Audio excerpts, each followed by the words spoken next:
Hey, this is Daniel with TEXAS-TUK. Today in this video, I'm going to show you what to do if your op does not start. You go out, for some reason, it just won't turn on. There's three things I want you to check first, and then you can call me if you still need help. You'll need a couple of things to diagnose why it won't start. The first one is a battery tester. You can get this at AutoZone or O'Reilly's or any box store. It's a battery tester. The other thing you're going to want is some carb cleaner. You always keep these things with you.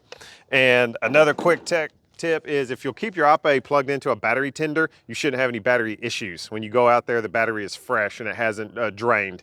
There's lots of times, for whatever reason, there may be some ghost in the machine that's draining your battery and you don't know it. So lots of times when they don't start, it's because of the battery. All right, so here we go. Let's do battery first. So you go out, the op won't start. You got your battery tester, you look under the seat where the battery is, and on this tester, I'm going to turn it to where it says 12 volt. So 12 volt battery, that's what I'm going to test. Now you're going to want at least 12 volts. So if you're down around 10 or 11, the op is probably not going to start. So the way this works, you have the red and the black. So you'll simply just touch these two to your terminals and it's going to tell you what the voltage is of your battery. And like I said, we want at least 12. 11 and a half, it might start, but anything less than that, it's not going to start. So another thing on the battery to tell what is the red side, the hot side, and the black ground side is that, well, first of all, the one closer to you is the red side, and it's going to a bunch of wires. If you follow the black one on the back side, you'll see it's just bolted to the frame, and that's your ground. So the further one in is your black ground wire. That's where the black goes to. All right, so the red to the black. There we are. This battery is sitting at 12.49, which is more than enough to start it. Anything less than 12, you're not going to get.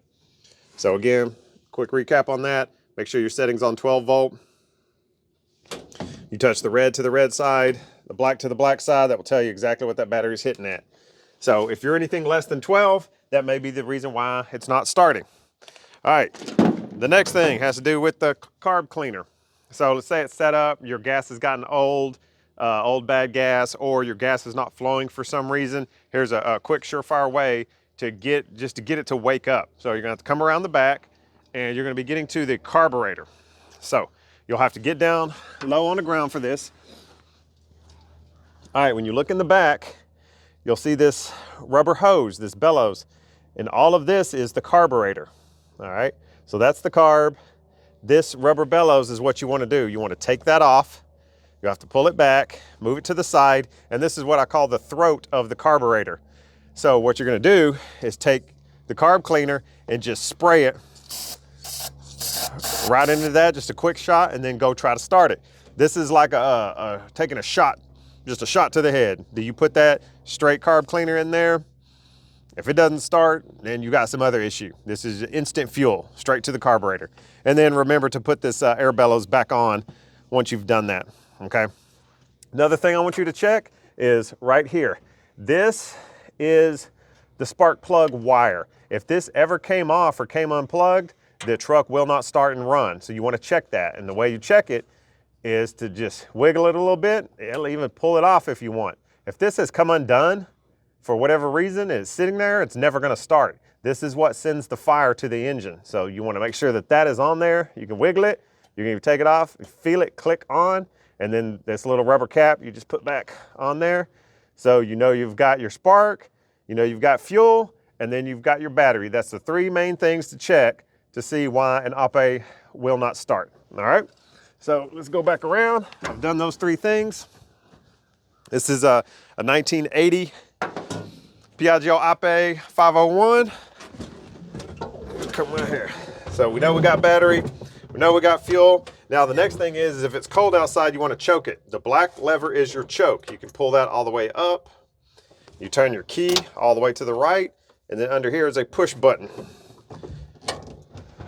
Push it, give a little bit of throttle, boom, she's running. Once it's warmed up, you can put the choke down, and now it's running.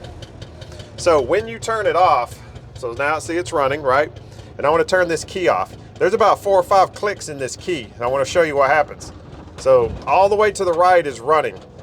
There, oops, sorry, let me do it again. So there's 1 click, 2 clicks, 3 clicks, kills it. But if I go one more click to the left, what that did is turn on the parking lights. If you leave that on, it's gonna run your battery down. So always make sure that you're one click to the right, okay? So I'm gonna show you again. There's 1 click, 2 clicks, 3 clicks, 4. So there's 4 clicks. And when you go all the way over 4, you'll see this battery light comes on. That lets you know that it's ready to start. And then these other clicks have to do with your high beams, low beams, running lights, all that stuff. But you see the red light goes off, that's in the off position. But sometimes it may accidentally get to the left and the running gear is on. Yep, so and you could even, take the key out if you wanted to make sure that you're in the right click. But always check that. Don't leave it to the left. Leave it 1 click to the right. That's off. All right. That's it. Thanks for watching. Check out my other videos.